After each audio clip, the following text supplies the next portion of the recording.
I've often wondered why this case hadn't already been kicked to the feds a long time ago, and it could be because it's a conflict of interest in and of itself if any of the victims or the perpetrator were to be a federal agent themselves, especially where it might pertain to public corruption. In a public corruption operation, one of the most dangerous types of criminal enterprises to interrupt, you might not know who is your friend or foe, which actually reminds me of one of the operations that have been announced this year, Operation Friend or Foe. One of the multiple public corruption operations that have been announced this year, with all of the defendants who haven't officially been named as public servants, such as Jesse James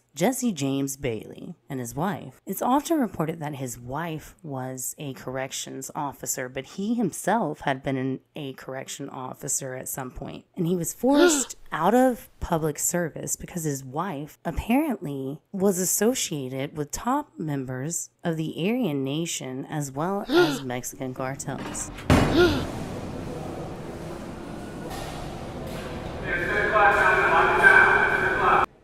It turns out she was doing a lot of dirty deeds, even on the inside. That's right, not just Idaho State Police, but also the Washington and Idaho Department of Corrections have been involved in several of the operations that have been announced this year. But here's